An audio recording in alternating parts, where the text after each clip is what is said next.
Mas às 8h35 você me devolve ela, por favor. Sim. Muito boa noite, Celinha. Boa noite para todos os amigos do Fé e Caridade.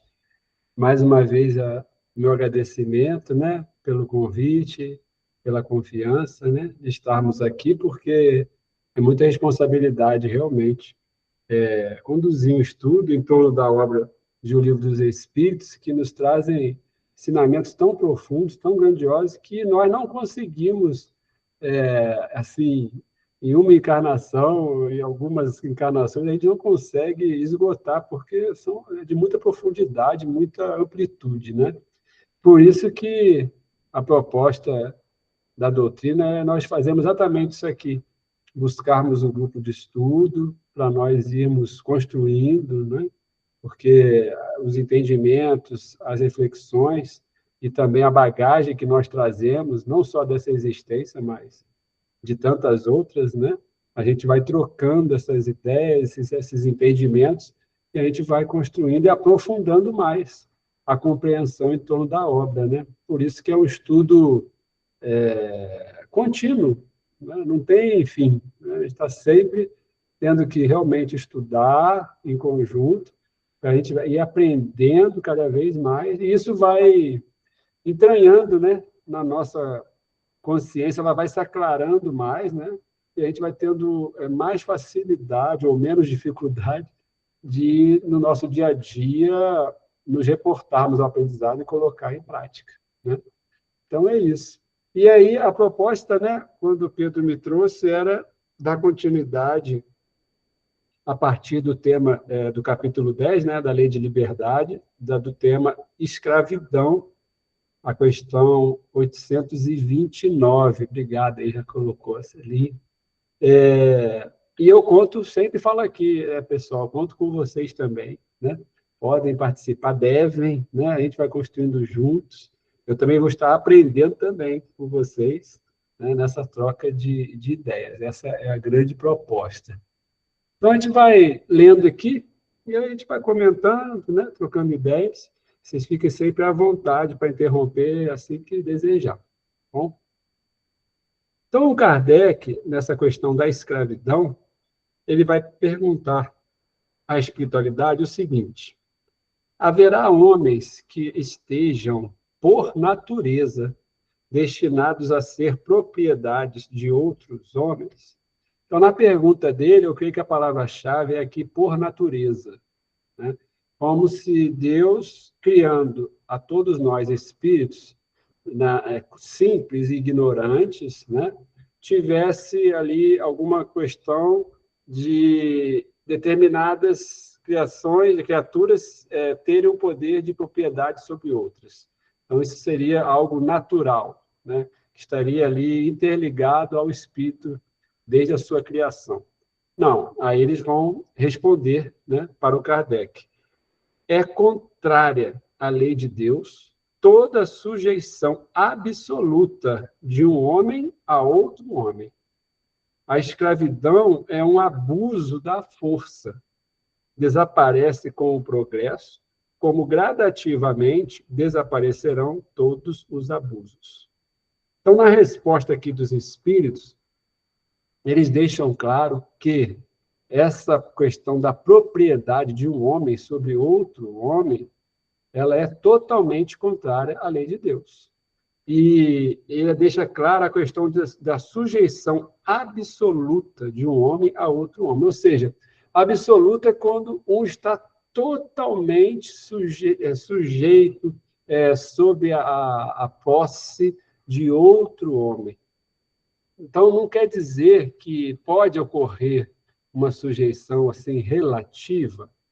Pode, porque até mesmo na questão de superioridade intelectual, por exemplo, alguém que tem já uma bagagem de conhecimento maior, o outro já não tem tanto. De certa forma, ele vai estar sujeito à orientação do outro, às explicações do outro, que está num patamar mais elevado de compreensão. E outros exemplos, né? Às vezes, alguém que é frágil fisicamente, debilitado, e aí fica sob a dependência de uma outra pessoa que tem a saúde plena, né? há uma sujeição relativa. A criança, né, nossos filhos, nascem ali frágeis, dependentes para a alimentação, para a proteção, né, para as roupas, para tudo, né, que ele precisa para sobreviver, há uma sujeição relativa, né? Mas a questão da sujeição absoluta é quando está 100% na dependência e na posse de outro. Então, aí é contrário à lei de Deus, porque você estará, muitas vezes, podando o livre-arbítrio da pessoa, a liberdade de se locomover, a liberdade de expressão, a liberdade de compreensão de determinadas coisas, né? Então, você não pode manifestar nem agir, e aí você está numa situação de escravidão, realmente. E aí, o que piora a escravidão? Ele deixa claro o abuso da força. Então, e na prática é o que acontece. Mas eles também esclarecem que é algo atrelado à nossa condição inferior.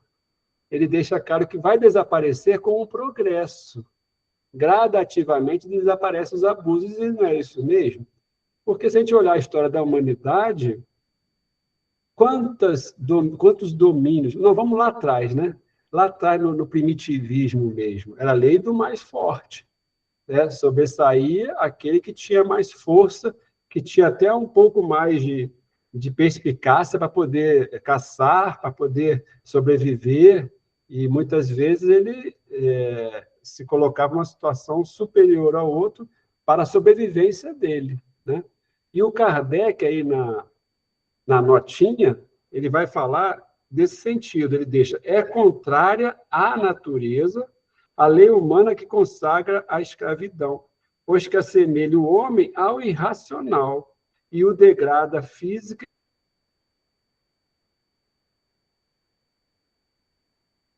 Se nós aprendemos com a doutrina que fomos criados simples e ignorantes, em algum momento, né, nós fomos individualizados como espíritos, ou seja, antes dessa etapa, nós sabemos que há o princípio inteligente, né, que passa lá pelo reino mineral, vegetal, animal, e quando você sai dessa situação de reino animal, em algum momento que vai ser individualizado o espírito, ele vai ser criado de fato em espírito, há muito mais instinto do que razão, porque a razão tem que ainda progredir, evoluir, né?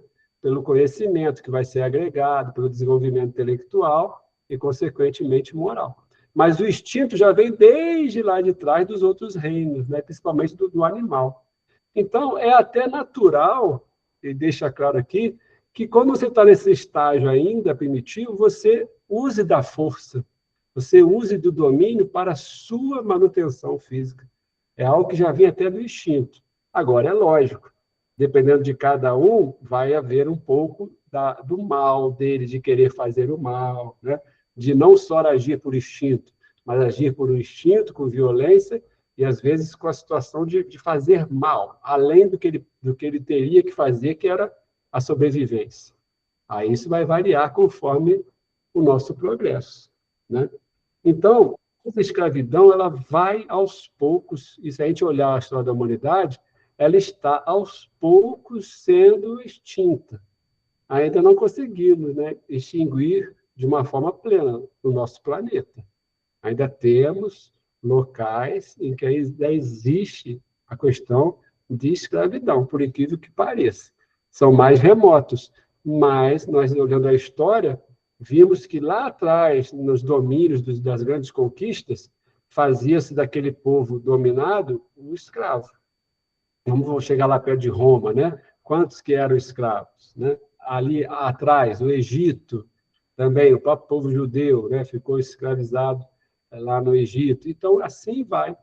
E isso foi aos poucos se extinguindo, à medida que o homem vai evoluindo intelecto e, principalmente, moralmente, né?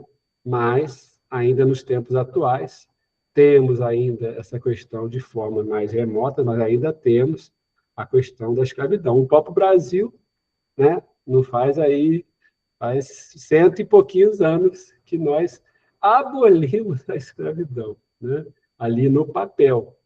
Mas quantos e quantos casos que deram continuidade, mesmo após ter sido abolido, né? Então, porque ainda está ainda na nossa imperfeição moral isso, né, desse domínio, dessa posse sobre o outro ser humano. É uma coisa que ainda entristece a gente, né? Alguma colocação, gente? Algo que vocês queiram falar da 829, ou, se quiser, a gente vai para 830? Ô, Daniel, boa noite a Boa noite. todos. Aqui, assim, eu trouxe um trechinho também que está lá na Gênesis, né? Kardec reforçando isso, essa fala também sobre a escravidão, né? Eu posso ler um pedacinho do trechinho? É pequenininho. Ele fala assim, dando, né, mostrando, né, que isso só será substituído através das reencarnações, né? Essas questões, né, da Terra, né? Ele fala assim, com a reencarnação, desaparecem os preconceitos de raça, de casta, já que o mesmo espírito pode renascer rico ou pobre, grande senhor ou proletário, mestre ou subordinado, livre ou escravo, homem ou mulher. De todos os argumentos invocados contra a injustiça da servidão e da escravatura, contra a sujeição da mulher à lei do mais forte, não existe nenhum que supere em lógica o fato material da reencarnação. É só esse trechinho, está na Gênesis, né, lá no primeiro capítulo, no item 36. Né? Mas aí fala mais coisas, se alguém interessar a ler, né? Esse capítulo ele fala bastante coisa a respeito dessa questão, né? Aí eu me lembrei também, assim, trazendo mais para a nossa questão individual, né? Do espírito mesmo, podemos entender também, assim, não sei se eu estou certa, os tipos de escravidão que nós mesmos temos com os nossos vícios, né? Né? Com respeito ao próximo, isso tudo são escravidões, né? Me lembrei também, materialmente, assim, né, da indústria farmacêutica, né? Como que escravizam hoje em dia, né, a humanidade com remédios, né? As questões emocionais também são tipos de escravidões, né? Que se nós não tivermos assim, um olhar, né, dentro dessa ideia, né, do espírito, a gente vai ficando nessas escravidões, não é isso? Com certeza, Marilene. Em primeiro lugar, a sua colaboração foi grandiosa desse texto da Gênesis, e a gente compreende aí que temos que ter o progresso intelectual, em primeiro lugar, né? A gente sabe que ele é a base do progresso moral. Então, a sequência das reencarnações, é lógico que no plano espiritual a gente continua, né, tendo a oportunidade de evoluir, mas a gente sabe que as reencarnações, o contato com a matéria, é onde a gente é mais colocado à prova para que a gente possa progredir mais aceleradamente, né, dependendo de nós, do nosso esforço. Então, há que se ter as reencarnações para nós irmos gradualmente desenvolvendo nesse progresso do intelecto, para que tenhamos a base para desenvolver a questão moral. Aí é colocado na sua fala, na leitura, as reencarnações, você passando pelas várias situações. Se hoje você é um dominador, amanhã você pode ser o dominado, você pode estar na condição de subjugado, você pode estar na condição de riqueza, de pobreza, e assim vai. Ou seja, nós vivenciando pelas reencarnações essas situações, nós somos chamados a trabalhar o sentimento. A gente começa a vivenciar algo que muitas vezes, em oportunidades anteriores, nós não dávamos valor. Pelo contrário, a gente passava por cima, a gente não respeitava, a gente só via o nosso ponto de vista, uma situação, entre aspas, dita superior, e aí nós voltamos, às vezes, numa situação oposta, de inferioridade, às vezes, no campo financeiro, no campo social, profissional, seja o que for, ou mesmo dentro ali de uma subordinação, nos laços, né, consanguíneo, seja o que for, e aí a gente se coloca naquela posição, para que a gente possa sentir um pouco daquilo que a gente nunca valorizou e, pelo contrário, nós espezinhamos.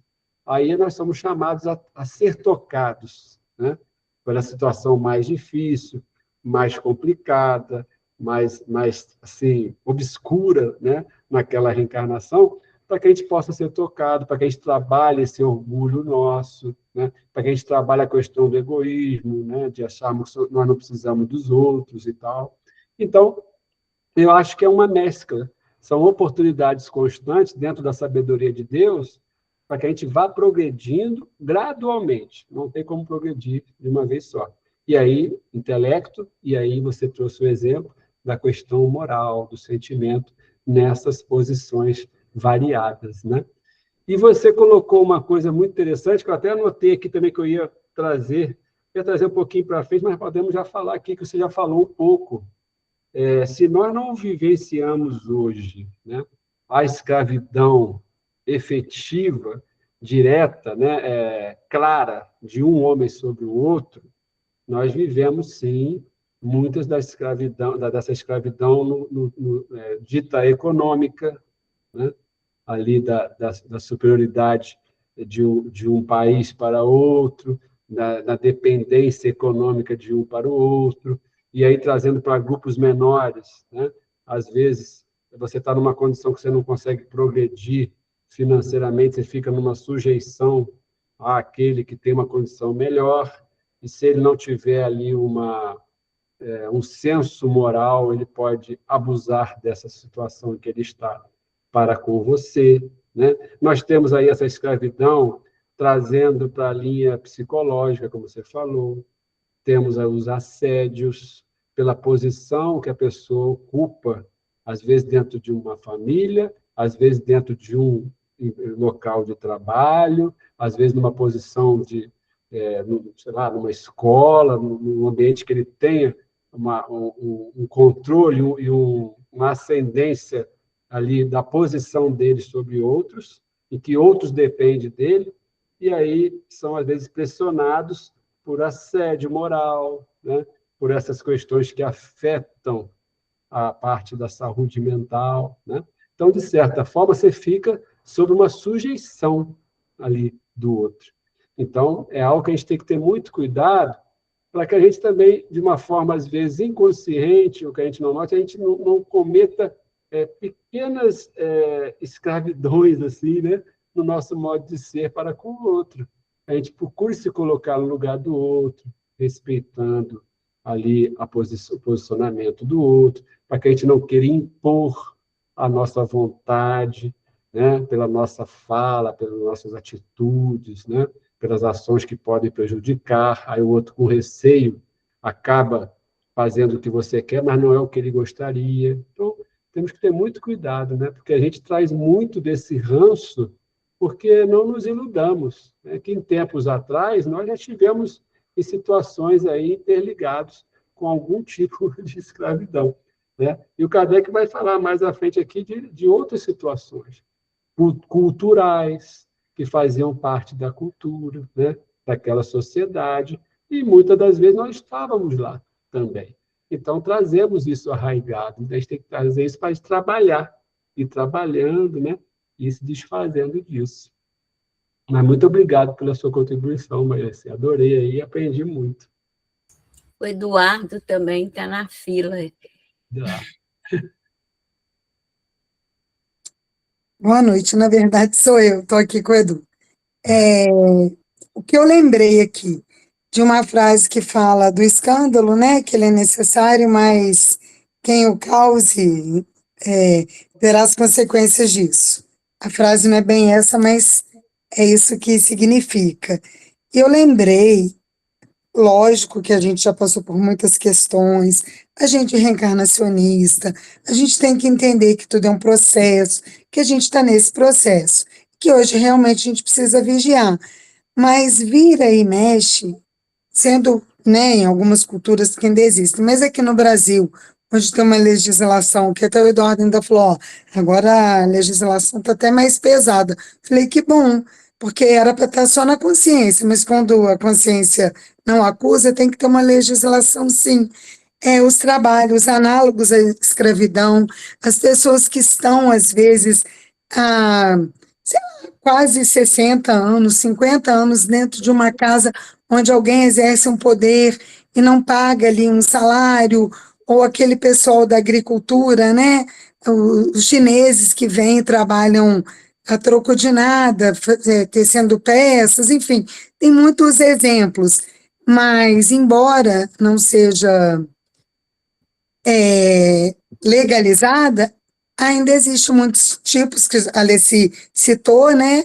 Mas existem outros que a gente observa que são assim, ainda para aquelas pessoas que fazem sem nenhuma empatia ainda com o outro. Então é bom que a gente se observe também, que às vezes não é num grau máximo, né? Mas dentro do nosso convívio. E sabendo também que quando a gente passa por alguma coisa, a gente precisa criar as questões da paciência, que a gente pede a Deus, aí vem questões que a gente precisa aprender ali. Mas eu acho que quando não está dentro de uma legislação, que realmente já passou da hora. Então, a gente realmente precisa, quando tiver acesso a algum tipo de informação assim, que isso não permaneça, né? Porque a gente já está num outro local, a gente já precisa se mobilizar no nosso processo interior de ter uma tomada de consciência para as questões do outro, para a dor do outro, por o que causa no outro se sentir escravizado. Quando a gente escuta essas notícias na TV, rádio, internet, né, no geral, a gente fica apavorado. Como alguém ficou tantos anos dentro de uma casa sem conseguir sair por não ter documento, por não ter dinheiro, às vezes alguém que denuncia, enfim, não era para existir mais, né? Não estou nem falando de outros países, de outras culturas, estou falando aqui dentro do Brasil, onde a legislação realmente não permite. Obrigada, gente. Boa noite para todos. Não, nós que agradecemos. Qual que é o seu nome que eu esqueci? Desculpe. Não, é Cláudia, porque eu estou com meu esposo, aí está aí no do Edu. Então, Cláudia, Obrigada. foi ótima essa colocação, porque realmente é muito bem lembrado. Tem o trabalho escravo, tem o cerceamento dentro do lar, né? Pessoas que ficam anos cerceadas, né? E por questões assim mais absurdas, né? E assim tristes, né? Muito tristes, situações de possessão na questão sexual, na questão de domínio.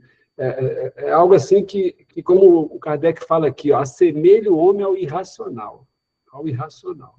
Ainda temos, infelizmente, né, é uma realidade, não só no Brasil, como no mundo. Por outro lado, como você mesmo colocou, nós somos imperfeitos, mas estamos progredindo. Já há leis assim que começam a trabalhar nesse sentido, coisa que talvez há 200 anos atrás nós estávamos muito longe, né? Eu lembro, vou até mais perto. Eu lembro quando eu era garoto assim, a gente via as pessoas que iam para o lixão, né? Ainda tem, mas iam para o lixão, ou então aqueles trabalhos na cana, né? Principalmente na região Nordeste, aqui também para o sertão mineiro aqui e tal. Então, você via os trabalhos assim, totalmente insalubre, né? Salário praticamente nenhum, né? E uma situação assim totalmente inferiorizada da pessoa.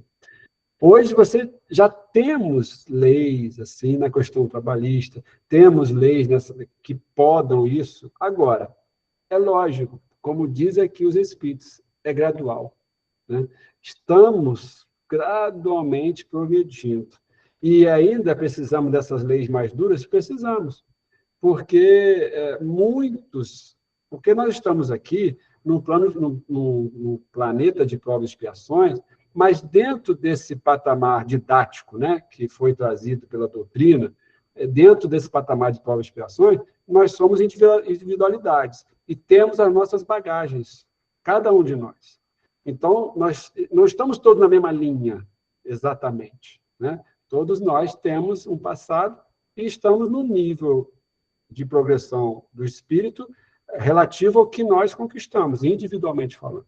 Então, temos aqueles que ainda estão mais à retaguarda? Temos aqueles que estão bem mais avançados que nós? Temos também. Então, essas leis são feitas aqui pelos homens para todos. Mas se a gente já, pela consciência, a gente já age, né, seguindo a lei maior, que é a lei divina, essa lei dos homens está ok, mas para mim, eu já faço. Agora, para aquele que ainda não consegue captar isso, ele precisa dessa lei aqui humana, mais rigorosa, né?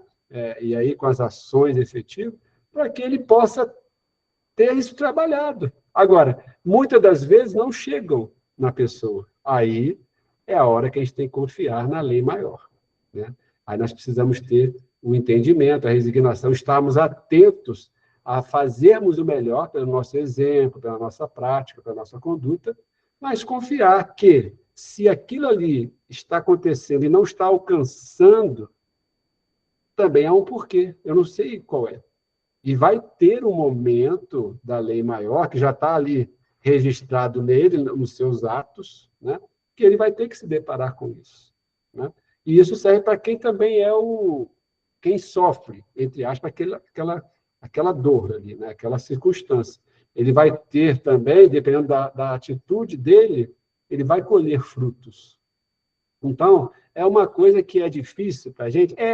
Porque a gente vê aquilo, meu Deus, mas o que eu estou fazendo? Então, vou fazer o melhor que eu posso. Agora, o que está além de mim, a gente precisa confiar. Aí é a nossa resignação. Aliás, é o que a gente vê, né, na literatura espírita, nas reuniões mediúnicas, quantos que vêm, né, trazer essas colocações, e muitos revoltados, mas outros que trazem na prática a fala de terem compreendido o porquê. Mas isso só foi depois desse retorno pelo espiritual, da compreensão mais ampla, né? Então, de certa forma, eles nos auxiliam para que a gente tenha resignação para aquilo que a gente não tem como ter ingerência. Para aquilo que a gente está ao nosso alcance, façamos o melhor. Sejamos o melhor, né? Para a gente ficar em paz conosco e em paz com o próximo. Mas aquilo que está além, confiemos, né? É gradual, como ele falou aqui. Ô, Daniel, só uma perguntinha. Dentro disso aí que você falou, que a Claudinha falou, eu estava aqui pensando aqui, se a gente for assim, para a gente é muito bom que faz a gente raciocinar nessas questões, a doutrina, por quê, né? Não sei se eu estou certa. Se a gente for ver psicologicamente, através das reencarnações, isso tem um porquê, igual você falou, a gente não sabe. Por que aquele ser, né, está ali, subjugado àquela pessoa há anos naquilo ali? Talvez seja um processo de culpa daquele espírito, né, que foi, vamos dizer, em outras vidas, foi o contrário, né, ele que fez aquilo, né, psicologicamente, vamos dizer assim, né, e através das reencarnações também, essa culpa está tão imprimida nesse espírito que ele se sujeita a esse papel. A gente não sabe, né, igual eu te falo, a doutrina espírita não é por acaso que as coisas acontecem, né, não é aplaudindo aqui o errado, lógico, igual a Claudinha falou, né, mas assim, o nosso olhar mais amplo dentro dessas questões, né? Porque a reencarnação, ela traz essas propostas de reflexão para a gente, né? Para a gente procurar entender, igual você falou, não ficar contra aquele que está agredindo, né? E muito menos aquele que está sendo subjugado ali por aquele outro, né? A encarnação, né, a doutrina espírita, ela faz a gente pensar nisso, né? Não sei se eu estou certa no meu pensamento aqui. Não, eu concordo plenamente.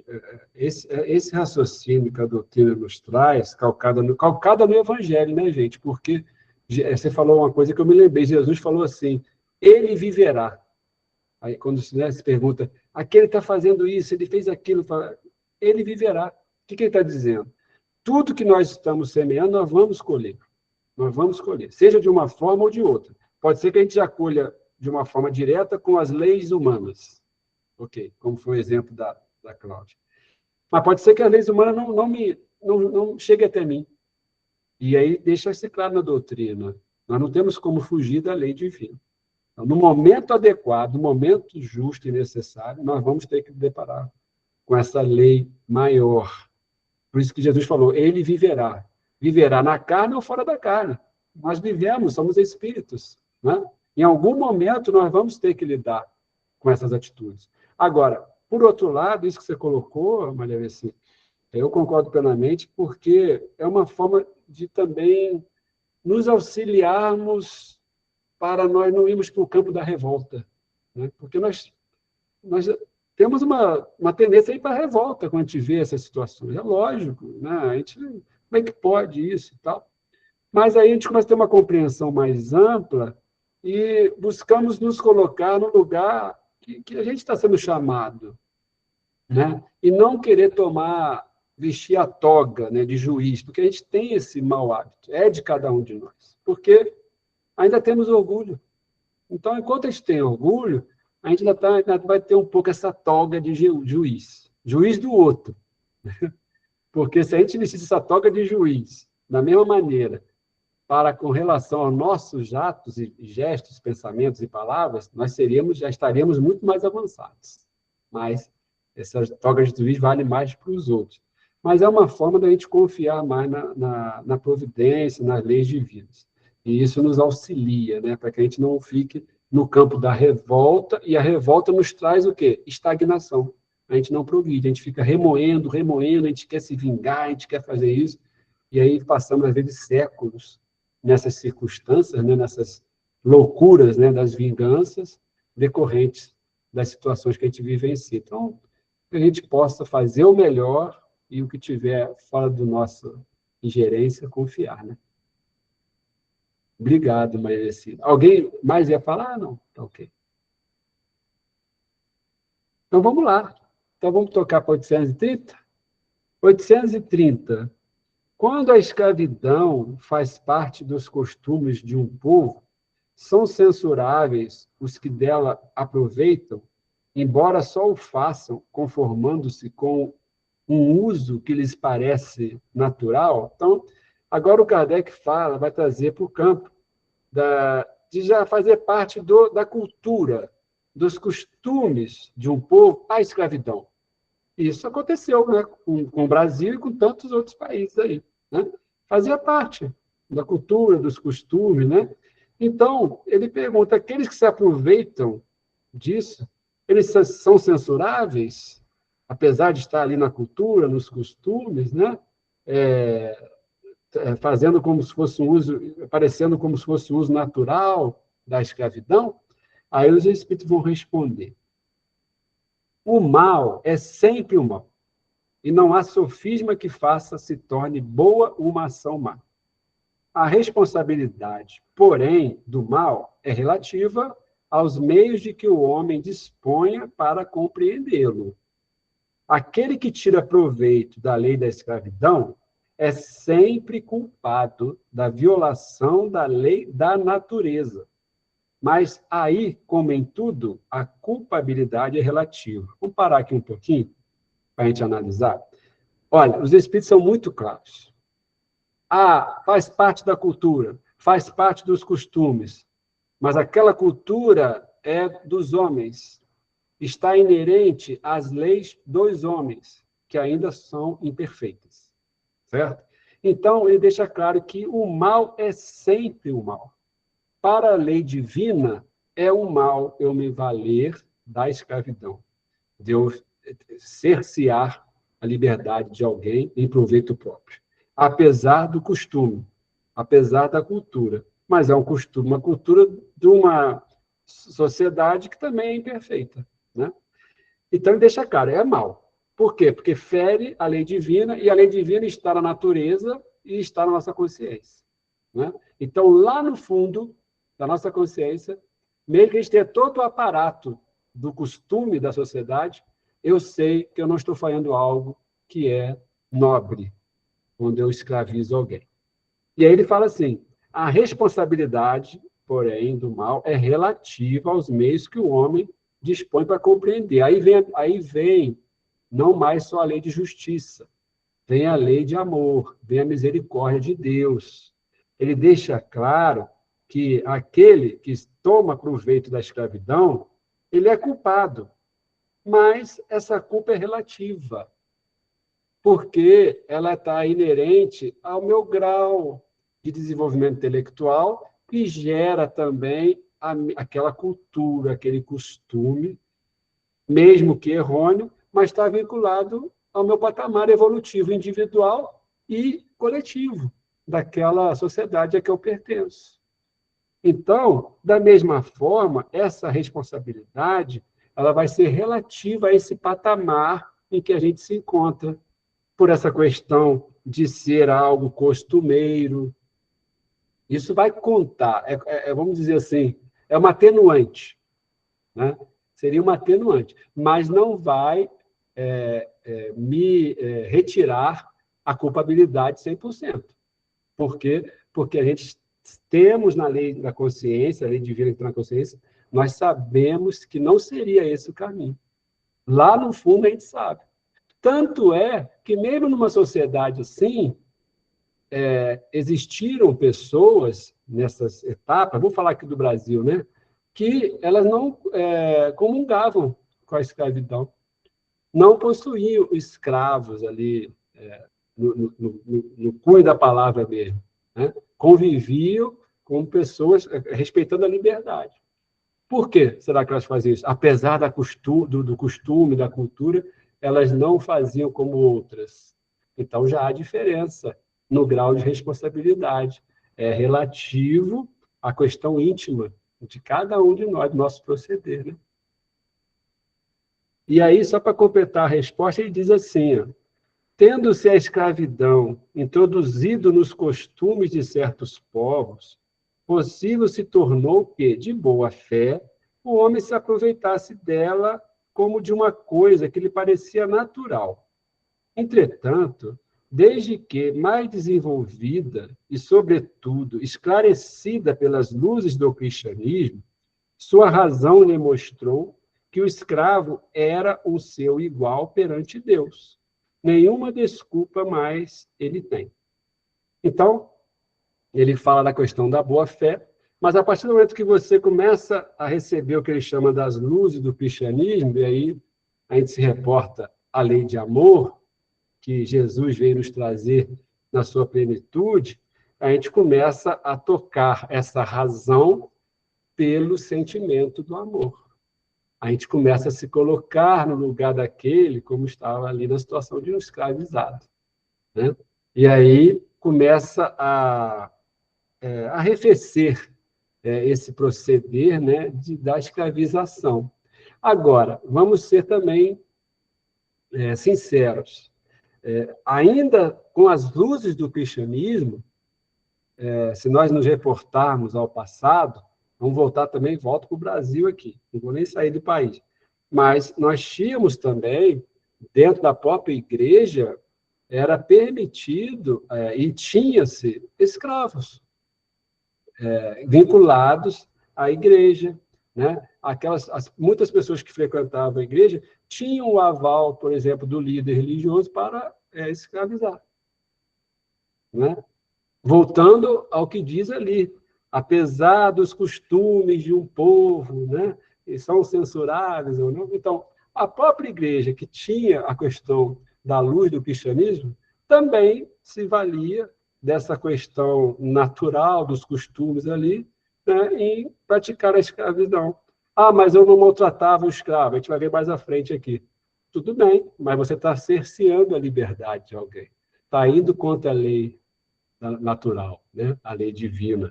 E se a gente for a fundo, inclusive, quando haviam escravos que a igreja alforriava, mas tinha tabela, né, de valores que a pessoa tinha que pagar, tinha tabela para poder dar as alforrias, dependia muito. Então, ganhava-se também com a alforria.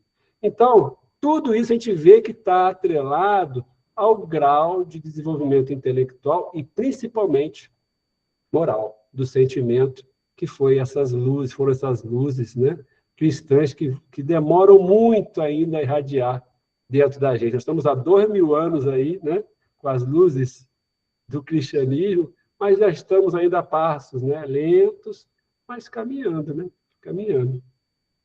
Alguém gostaria de contribuir, gente? Fique à vontade.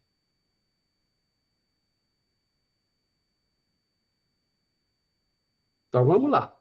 Vamos para 831. Me ajuda, hein, gente, por favor. 831.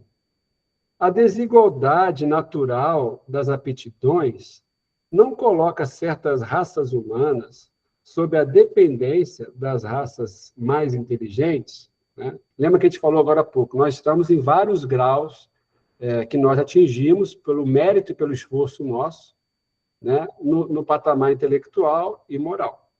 Então, vai haver, naturalmente, desigualdade nas aptidões, né, fruto do que a gente já agregou, né, do que a gente já angariou nas nossas conquistas, né?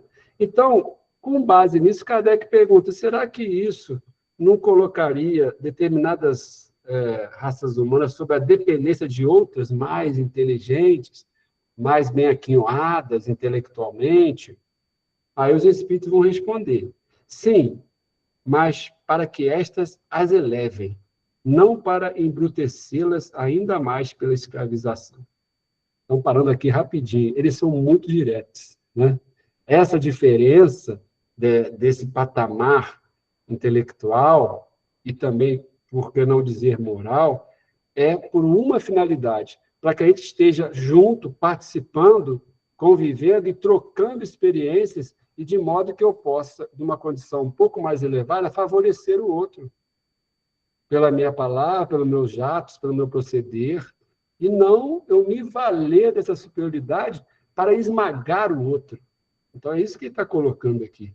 Porque aí eu vou estar embrutecendo ainda mais, no caso aqui, pela escravização.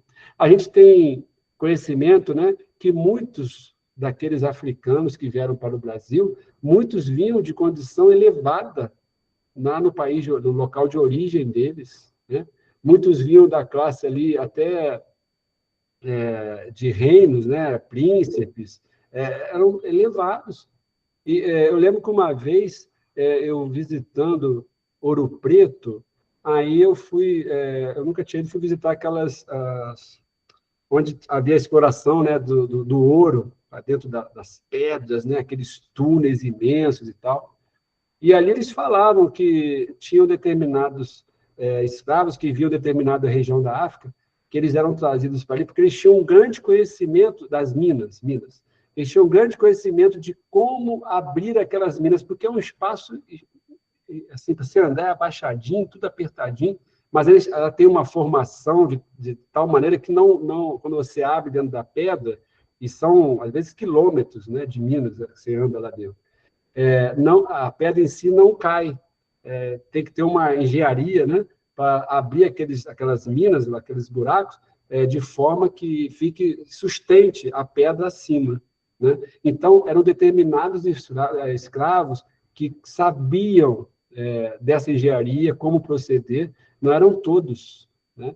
Então, esses aí eram colocados como se fossem os engenheiros ali, né, para poder estar à frente dessa abertura das minas, né?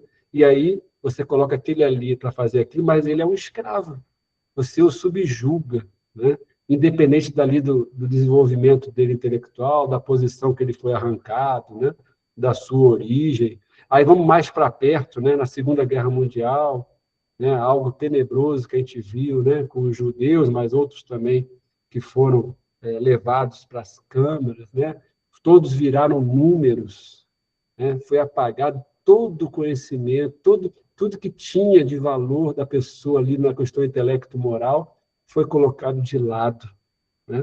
Então, isso é algo assim que ainda nos envergonha a todos, porque nós somos, em humanidade, né, pertencemos todos a essa humanidade, que é o planeta Terra. Mas o que nos consola? É o que a gente leu agora há pouco. Desenvolvimento, progresso é gradual, né? Ainda faz parte dessa nossa caminhada, esses exemplos muito ruins, né? Mas que a gente possa tirar deles o aprendizado positivo, para não seguirmos esses erros, mesmo que de outros caminhos, como foi falado no início, né? Colocando a escravidão na questão dos assédios, a escravidão econômica, as imposições, né? Que a gente aprenda com esses exemplos, que muitas vezes nós estivemos lá, inclusive, né? Aí eu vou continuar a resposta. Durante longo tempo, os homens consideraram certas raças humanas como animais de trabalho, munidos de braços e mãos, e se julgaram com o direito de vender os dessas raças como bestas de carga. Consideraram-se de sangue mais puro os que assim procedem, insensatos. Nada veem senão a matéria. Mais ou menos puro não é o sangue, porém o espírito. Né? Essa frase final ela é grandiosa. Né? O que nós temos que purificar? É o espírito. Não é o sangue, não é o corpo, não é a aparência, não é isso. É o espírito. Mas é isso que é a nossa base para nós progredirmos. E essa questão de colocar, né, como bestas de carga, eu lembro que a gente estuda até isso, né? Em tempos recuados, considerava-se o negro que não tinha alma. Né? Não tinha alma. Olha, uma coisa assim, tão junta a inferioridade intelecto-moral do ser, para poder pensar assim, né? Com o seu patamar assim, de orgulho, né? de egoísmo total, de total desvalor do próximo, né? Tudo em fruto de si mesmo. Né? Alguma consideração, gente? Tudo tranquilo, Celinha? Vamos lá. Eu gostaria de falar. Vamos lá, Cláudia. Fica à vontade. Então, olha só, eu lembrei aqui de um fato bom, para mim é um fato bom. Tudo que está escrito aí nos causa até um certo constrangimento de já ter sido praticado, né, em algum momento, talvez por nós, enfim, a gente não sabe por onde andamos, enfim. E quando a gente vai a Ouro Preto, Mariana, Tiradentes, e a gente vê lá aquelas cenas, as igrejas que eram separadas e tal, isso causa meio que um mal-estar, mas o que eu vou falar é uma coisa boa. Quando eu disse, né, que a gente pede a Deus paciência, Ele manda uma situação para a gente ter paciência, a gente pede resignação, Ele manda a situação, eu ia falar dos pretos velhos, que são entidades que trabalham, né, as pretas velhas, os pretos velhos, que são espíritos de muita luz, que poderiam aparecer, e podem aparecer em outras formas, né, que a gente às vezes fica muito ligado à forma, mas olha que coisa linda, né? Utilizaram de um momento de dor, de tristeza, de, ai, sei lá, que poderia ser de mágoa, ressentimento. Não, para crescer, para virar luz, assim, para esse processo ser mais bem aproveitado, né? Então, lendo isso aí, me veio os povos que foram escravizados, alguns que até hoje ainda estão, né? Com esses grilhões e emanando violência, raiva, quer encarnados, quer desencarnados, ainda com aquele ódio daquele momento. E outros que pegaram um momento tão dolorido para crescer, simplesmente para transcender. Aí eu lembrei dos pretos e pretas velhas. Obrigada, tá? Por dar a palavra. Eu que agradeço, e é verdade. Né? Tanto que isso que a gente vê, né? Poderia ter seguido o caminho da revolta e da busca do revide e da vingança, né? E é o que a gente vê muito, volto a falar, na literatura, nas reuniões mediúnicas, casos que rendem séculos, né? Daquele ódio mortal de tudo que sofreu, né? Que foi muito doloroso, mas, ao mesmo tempo, aquela conduta estacionou o espírito. Né? E aí você vê também esses outros exemplos, daqueles que também que têm aí relatos, né, diversos, que apesar de toda aquela dor, de toda aquela subjugação, conseguiu seguir essa lei que está na consciência, apesar de, pelo exterior, estar sofrendo, estar sendo subjugado. Então, é muito grandioso. Esse avançou de uma forma, assim, aceleradíssima, né? Lá na frente. Né? Então, eu acho que uma coisa que eu trago para mim, e eu acho que é importante, às vezes, a gente refletir, olha, nosso passado, não adianta a gente se enganar, né? Não foi dos melhores. Então, fatalmente, nós participamos, se não foi diretamente de uma situação dessa, né, de um escravizador, mas em outros aspectos eu fiz o mal. Eu acho que a gente tem que se reportar ao Mestre Jesus nas nossas relações, né? É buscar fazer o outro que eu desejo para mim. Então, se eu estou numa situação de pai, de mãe, eu vou educar meu filho? Vou, mas eu vou estar sempre me colocando no lugar dele. E não pela minha posição eu só impor. A gente tem que saber ter essa sensibilidade, né?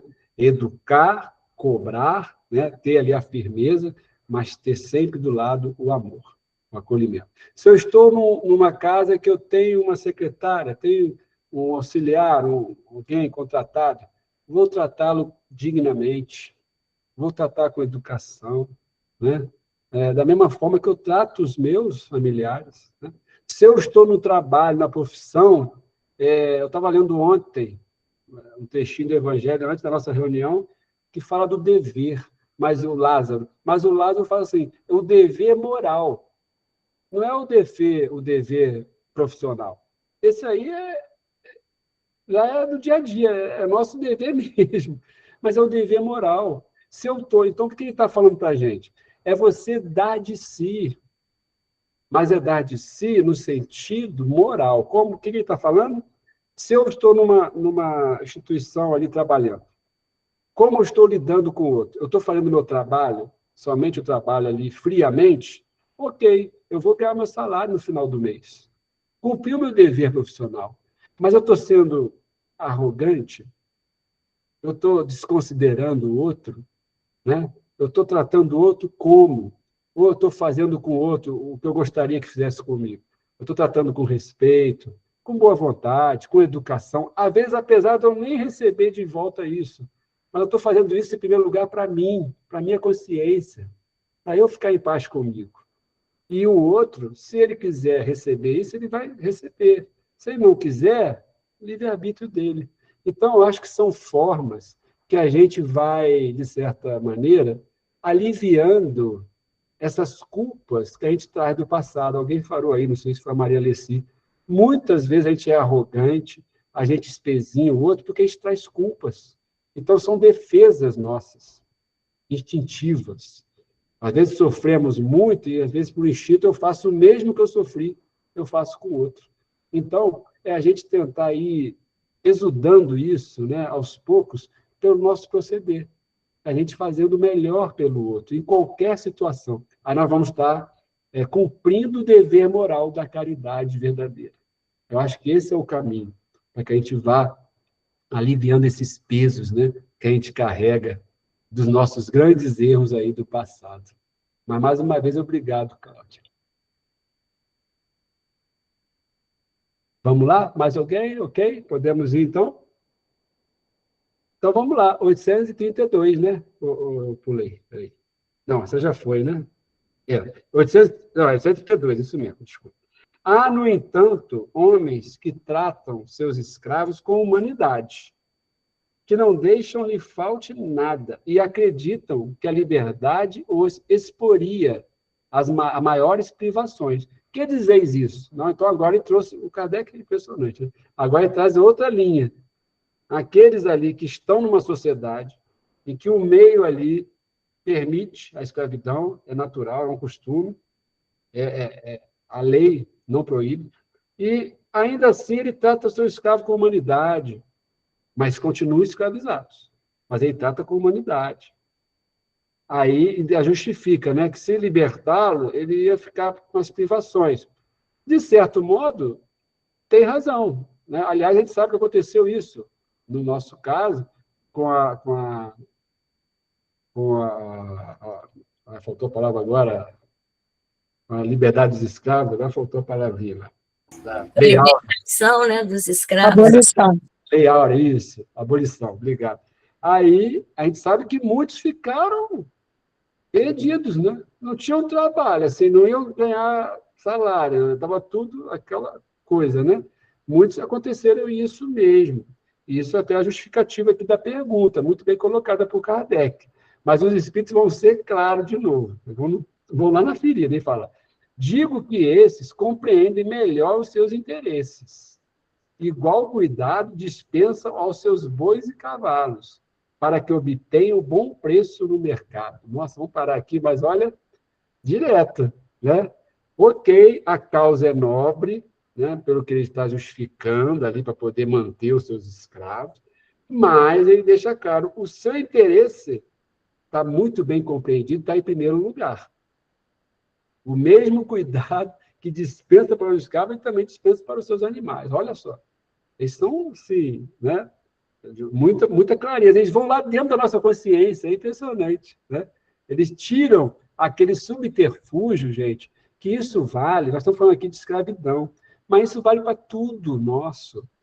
A gente, quando mergulha aqui na carne, nós naturalmente ficamos com essa questão do envolvimento dos costumes, do natural, do normal, da nossa vida, da sociedade, do meio em que eu estou, do país em que eu estou, isso é normal, todo mundo faz e tal. Aí, isso acarinha a minha fraqueza, né? Aí eu falo, não, todo mundo faz, eu também vou fazer. Mas aí eles vão lá na minha consciência. A gente sabe que não é para fazer isso. Mas a gente tenta achar um subterfúgio, um motivo, para poder dar uma justificativa. Só que é uma justificativa temporária. Temporária. Porque em algum momento nós vamos nos deparar com o verdadeiro motivo de estar agindo assim. Alguém levantou a mão, Maria Alessi. Está o microfone, Maria Alessi, está desativado. Eu vou ler eu posso ler umas. São três falas, são três poeminhas do José do Patrocínio, que está no livro Parnaso de Além-Túmulos, porque ele foi um abolicionista, né? Bem, naquela época, bem convicto, né? E ele traz três poemas que falam assim. A lição chama assim, Nova Abolição, né? O texto, né? Nova Abolição. Fala assim: prossegue a escravidão implacável e crua, não mais senzala, hostil, escura e desumana. A incompreensão do amor, no entanto, continua, em domínio cruel de que a treva se ufuna. Mas a luz do Senhor não teme, nem recua. Na ansiedade, na dor, sublime-se engalana. E das graças do templo, ao sacarmos da rua, herege a liberdade augusta e soberana. Irmãos do meu Brasil, encantado e divino, do Amazonas ao Prata, ergue-se a Deus um hino, que exalça no Evangelho a grandeza de um povo. Furtiguemos o mal, combatendo a descrença, descortinando além da noite que se adensa, a alvorada feliz de um mundo livre e novo. Esses três poeminhas que eu achei assim, que conversa com esse estudo da noite, né? E aquele falando, né, sobre essa escravidão, né, da falta do amor, né? A primeira fala dele nesse sentido. É só isso aí. Maravilhoso, maravilhoso. Nossa, contribuição muito bacana. Muito obrigado, Marisa. Foi muito feliz. E dentro disso que você trouxe, eu fico pensando aqui, a escravidão, né, como a Cláudia também falou, realmente aqui as questões trazem tantas coisas que realmente, né, são difíceis da gente encarar, né, do que a gente trazendo sempre o nosso país, que é o que a gente vivencia aqui mais assim, na questão da história e talvez até presencialmente, né? Então, são notícias tristes, mas a gente aprende com Jesus e com a doutrina espírita que mesmo nas piores situações que nós causamos, a espiritualidade superior consegue tirar proveito para algo positivo. É impressionante. É impressionante. Então, é uma amplitude de compreensão que é muito além da nossa capacidade de enxergar. Muitas das vezes a gente só vai enxergar isso muito mais à frente, né? E com certeza quando a gente volta para o plano espiritual. Isso aí é fato. Em algum momento a gente vai se deparar por quê e compreender que mesmo nas questões mais duras, mais difíceis, foram tirados proveitos para alguém, para um grupo de pessoas, para uma ação futura, seja o que for. Sempre a espiritualidade, dentro das leis que regem toda a criação, é tirado algo positivo, mesmo das questões difíceis e imperfeitas que a gente provoca. Naquelas questões que a gente produz algo bom, é lógico, vamos gerar frutos grandiosos. Mas mesmo quando a gente cai nos erros, a gente consegue ver que os espíritos veem oportunidades para acertos posteriores. Então, isso é uma forma de nos auxiliar, né? Então, muito obrigado mais uma vez pela trazer esse poema, que foi muito tocante. E aí, para completar, né, aqui a resposta, ele fala: não são tão culpados, né, aqueles que tratam os escravos com humanidade, não são tão culpados como os que maltratam os escravos, mas nem por isso deixam de dispor deles como de uma mercadoria, privando-os do direito de se pertencerem a si mesmo. Ou seja, eles não o liberam, não trazem, não favorecem a liberdade, que é algo que tem que ser comum a todos nós. Porque, no fundo, ele vê a prioridade dele, o objetivo dele. Mas, voltando aqui à questão 830, os Espíritos falam, a responsabilidade dele não vai estar no mesmo patamar que aquele que maltrata. Além disso, além de não liberar, ele maltrata aquele escravo, né? É lógico que ele deixa claro que é uma responsabilidade relativa ao seu proceder, à sua compreensão e à sua prática em relação àquele escravizado.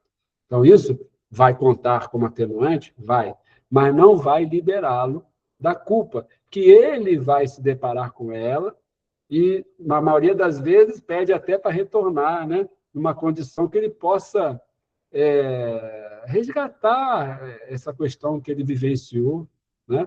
É claro, também vai resgatar de forma relativa aos seus erros, né? É o que acontece com todos nós. Aí volta para Jesus. O fardo é de acordo com a nossa condição. O que é isso? É relativo ao como e em que condição eu errei, né? Da mesma forma, o peso que eu trago é de acordo da forma como eu agi antes. E o peso que eu trago como prova é da mesma condição que eu posso dar conta para eu avançar.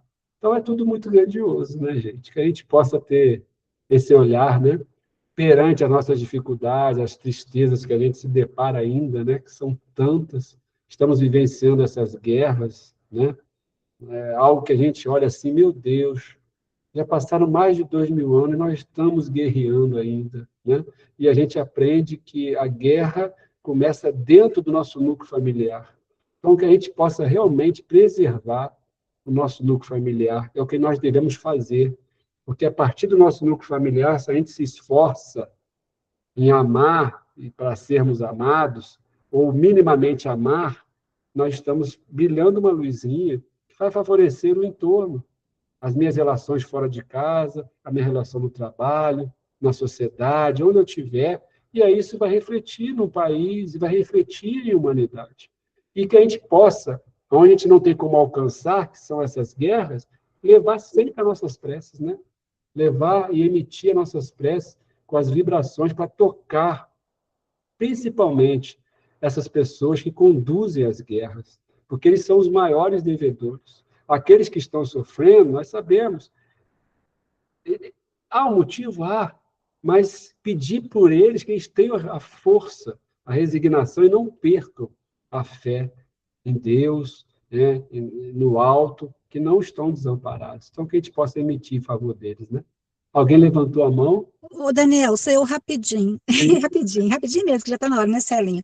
É justamente o que você falou aí, esse poema está na página 555 do Parnaso de Além Túmulo, se alguém quiser interessar, é muito bonito, é justamente isso aí que você falou, é a nova abolição, onde ele fala, né, que não é mais a senzala hostil, mas sim essa escravidão da falta do amor, é muito bonito, gente, falou. Exatamente. Cuidado para nós não ficarmos escravos da nossa falta de amor, né? A gente, às vezes, olha muito para o exterior mas às vezes nós estamos escravos em si mesmo. Nós não estamos nos amando, e a gente sabe que o auto-amor é a base, né? Para que a gente possa, a partir de nós, amar ao próximo. Então, que a gente possa estar atento às nossas escravidões íntimas, às nossas culpas, que foram muitas, são muitas, eu sei, nós sabemos, mas o caminho está aí aberto, para que a gente vá reparando elas a partir das nossas ações no bem, né? E aí a gente vai trabalhando esse auto-amor e vai, ao mesmo tempo, amando o próximo, né? Pelas nossas relações. Deu certo, Celinha? Acho que foi contadinho. Nossa, né? foi muito bom. Ótimo. Nossa, muito obrigada mesmo. Que Jesus continue te iluminando e que a gente possa refletir muito sobre essa questão.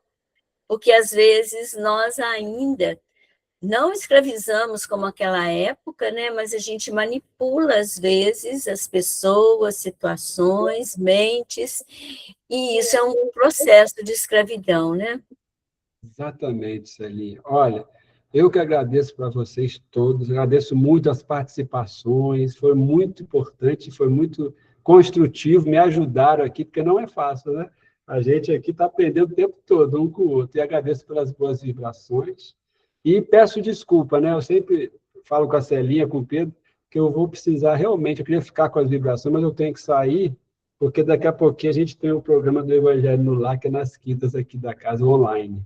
Aí eu deixo o meu abraço, a minha gratidão para vocês, a minha vibração de paz para todos, tá bom? E muito obrigado. Tudo é o trabalho do Cristo, né? Isso aí. Obrigada.